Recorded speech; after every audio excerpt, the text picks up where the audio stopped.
বালি ব্রিজে ট্রেন চলাচল বন্ধের তৃতীয় দিন বালিঘাট স্টেশন ও বালি ব্রিজে জোর কদমে কাজ চলছে। অন্যদিকে শনিবার সকাল থেকেই যান চলাচল অনেকটাই স্বাভাবিক।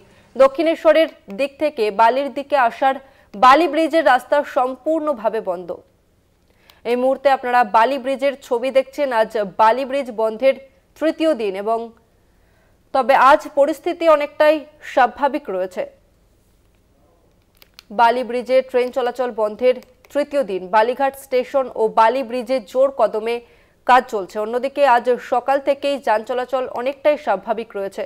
গতকালের যে চিত্র আপনাদের তুলে ধরেছিলাম তার থেকে যান চলাচল আজ কিছুটা স্বাভাবিক, তবে ভোগান্তির শিকার হচ্ছে নিত্যযাত্রীরা, যেহেতু বালি ব্রিজ একটি খুবই গুরুত্বপূর্ণ ট্রেন রুট এবং সেই ব্রিজে কাজ চলাচলের ফলে আপাতত বন্ধ রয়েছে এবং যার জেরে ভোগান্তির শিকার হতে হচ্ছে নিত্যযাত্রীদের। তবে আজ পরিস্থিতি কিছুটা স্বাভাবিক।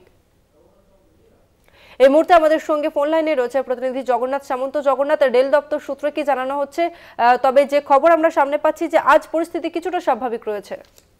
দেখো, সকাল থেকে যেটা দেখতে পেলাম বালি ব্রিজে একেবারে জোর কদমে যুদ্ধকালীন তৎপরতায় কাজ চলছে। কেন রেলের তরফ থেকে জানানো হয়েছিল, শিয়ালদা শাখা ডিআরএম যিনি জানিয়েছিলেন যে যথা সময়ে কাজ সম্পূর্ণ করবে, অর্থাৎ যে 27 তারিখ ভোর 4টের পর ট্রেন চলাচল স্বাভাবিকের যেটা নির্দেশিকা আছে সেই টাইমটাই ট্রেন চালু করে দেবে। অর্থাৎ যুদ্ধকালীন তৎপরতায় দেখা যাচ্ছে লাইন পাতা এবং পুরনো যে লাইন এবং গার্ডারগুলো ছিল বালি ব্রিজ থেকে বালি হল্ট অব্দি প্রায় সম্পূর্ণ হয়ে গেছে এবং নতুন করে লাইন পাতা এবং গার্ডার লাগানো কাজ হচ্ছে, যেটা দেখতেই পাচ্ছ তৎপরতা খুব তুঙ্গে রয়েছে। তবে বালি ব্রিজের একটি অংশ বন্ধ করতে হচ্ছে এই কারণে, যেহেতু বড় বড় ক্রেন এবং বিভিন্ন জিনিসপত্র নিয়ে বালি ব্রিজে যে সমস্যাটা রয়েছে রিপেয়ারিং এ, সেখানে মালপত্র আনার জন্য বালি ব্রিজে একাংশ বন্ধ করতে হচ্ছে। তবে গত দুদিন ধরে যাত্রী দুর্ভোগের যে চিত্রটা দেখেছি এবং সেই চিত্রটা অনেকটা হলে পাল্টেছে, কেননা একটি প্ল্যানিং করেছে হাওড়া সিটি পুলিশের তরফ থেকে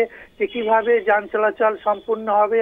প্রথম দুদিন একবারে নাজেহাল পরিস্থিতি থাকলেও আজকে স্বাভাবিক রয়েছে। তবে বেলা বাড়ার সঙ্গে সঙ্গে অফিস টাইমে কি পরিস্থিতি হয় সেটা দেখা, কিন্তু সিটি পুলিশ বেশ কিছু পদক্ষেপ নিয়েছে এবং যান চলাচল নিবেদিতা সেতু এবং নিবেদিতা সেতু আরেকটি কার্ডওয়েট করা তারা চেষ্টা করছে, যেখানে যদি যানজট হয় বালি রোডে তলে ওই নিবেদিতা সেতু দিয়ে যান চলাচল তারা ব্যবস্থা করবে। অর্থাৎ আজকে পরিস্থিতি অনেকটা স্বাভাবিক, কিন্তু রেলের কাজ একেবারে যুদ্ধকালীন তৎপরতায় চলছে এবং অনেকটা কাজ সম্পূর্ণের দিকে চলে এসছে। বেশ, ধন্যবাদ তোমাকে জগন্নাথ। আমরা কথা বললাম প্রতিনিধি জগন্নাথ সামন্তের সঙ্গে।